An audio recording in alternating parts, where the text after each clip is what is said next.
muito bom dia, com muita alegria no Espírito Santo, a paz do Senhor Jesus Cristo. Louvado e engrandecido seja Deus, irmãos. Irmãos, eu quero trazer uma mensagem muito importante na nossa vida. Está no livro de Joel, capítulo 3, versículo 14. Diz assim: multidões, multidões no vale da decisão, porque o dia do Senhor está perto no vale da decisão. Eu preguei essa mensagem na live de quinta-feira do nosso grupo e foi assim algo maravilhoso, irmãos. Nós somos levados a decisões da vida. Não tem um tempo para vir a decisão, pode desde ser a tua infância, a tua juventude, adolescência, da sua maturidade. Nós somos levados a decisões da vida, irmãos. Decisões da vida, por exemplo, de estudar. Ou não estudar, eu tenho decisões de trabalhar ou não trabalhar, eu tenho decisões de casar ou não casar, né? Eu tenho decisões de ser uma pessoa do bem ou ser uma pessoa do mal, são decisões na vida, tem gente que escolhe, é uma questão de escolha, e Deus nos colocou esse poder. Você sabia que você tem um poder, irmão? Você tem o poder da decisão. Então, quando Deus nos levou, ou o profeta Joel escreveu a respeito dessa mensagem, que Deus levou o povo de Israel a tomar decisões na vida, né? E uma das principais situações de decisões, nós temos homens e mulheres de Deus que tomaram decisões na vida. E você sabia que também a decisão de aceitar a Jesus parte de você? Você sabia que quando nós fazemos o apelo, quem quer aceitar a Jesus como Senhor e Salvador para dar sua vida, é uma decisão. Tem gente que fica ali, não, hoje não, eu vou deixar para amanhã. Amanhã, irmãos, será se eu sei o dia de amanhã? Será se eu posso saber que amanhã eu posso acordar e estar vivo? São decisões que nós tomamos na vida. Nós vemos lá no livro de Josué, capítulo 24, versículo 15, uma condição que o próprio Josué, irmãos, olha só, o sucessor de Moisés, ele teve que ir diante do povo que estava se voltando para a idolatria, estava se voltando para adorar outros deuses, e Deus já estava fazendo milagres e maravilhas. Eles viram com os próprios olhos os sinais que Deus operava lá no deserto, irmãos, mandando maná, cobrindo eles com a coluna de fogo, a nuvem, com a coluna de nuvem. Então Deus estava protegendo o povo dele, porque era um povo escolhido, era o povo de Deus. Então Deus estava mandando a coluna de nuvem, a coluna de fogo à noite para aquentar eles e protegê-los. E mesmo assim eles estavam se levando aí a adorar a outros deuses. Para você ver como o povo voltado à idolatria, quando Moisés ficou 40 dias no monte para receber as ordenanças ou a tábua da lei, ou as leis de Deus, lá no Monte Sinai, irmãos, Moisés já estava 40 dias, e quem estava no pé do monte? O sucessor Josué. E o povo já estava reclamando e falando para o seu irmão Arão: olha, Arão, Moisés já deve estar morto lá no monte, já fazem 40 dias que ele está lá, e nós devemos construir um bezerro, um Deus para nós estarmos idolatrando e adorando. Olha só como o povo é, irmãos. O povo é levado a adorar, a idolatrar, e não adorar ao próprio Deus. E lá com Arão foi praticamente coagido a fazer a construção de um bezerro. Pegaram todos os seus pingentes, os ouros, os braceletes, derreteram e construíram um bezerro e começaram a adorar. E Deus alertou Moisés: Moisés, desce depressa. Irmãos, que já estavam fazendo barulho de festa lá, adorando um bezerro de ouro. E quando Moisés chega, ele chega irado, nervoso, porque ficou 40 dias, já estavam adorando deuses. Irmãos, aí Josué tomou essa atitude lá no capítulo 24, versículo 15. Eu não sei vocês, povo de Israel, nós devemos voltar a adorar o nosso Deus. O povo tem que se prostrar diante do Deus que nos tirou da terra da escravidão. Eu não sei vocês, mas eu e minha casa serviremos ao Senhor.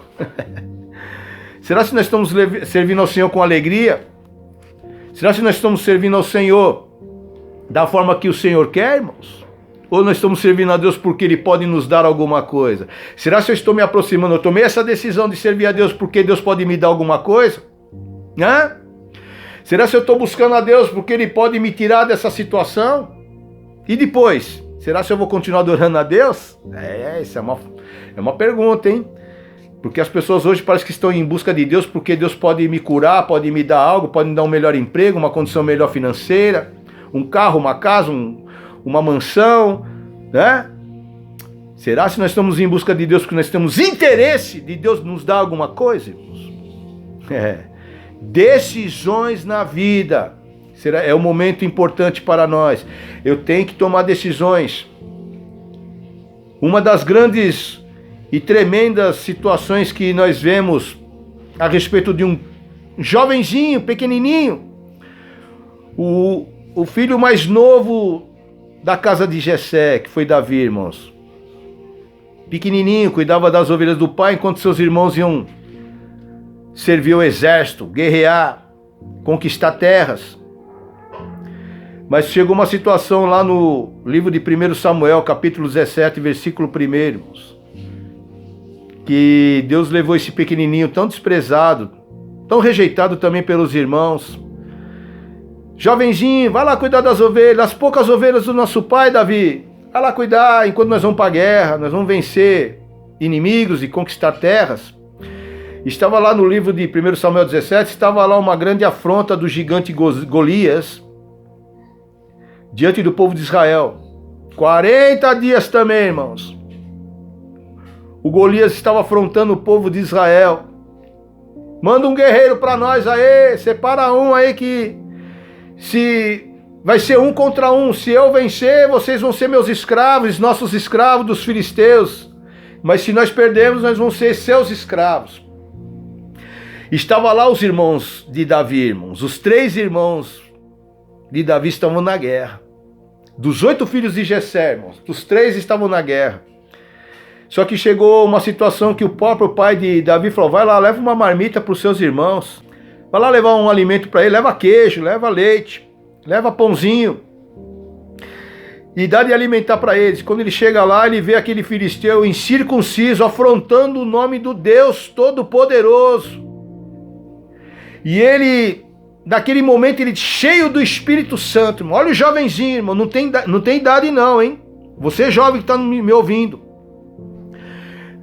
Você jovenzinho aí que acha que Deus não está olhando para a tua vida. Deus vai realizar algo sobre a tua vida mesmo na sua juventude. Pegou aquele pequenininho Davi, ele ouvindo, cadê?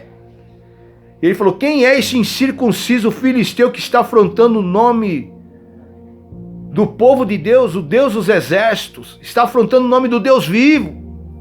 E vocês estão aí, talvez, isso não está na Bíblia, mas eu posso fazer uma analogia daquilo que estava acontecendo. Davi se revoltou. Ninguém se levantou para afrontar aquele homem de quase 3 metros de altura, forte, experimentado em guerra. E Davi nunca tinha ido para uma guerra.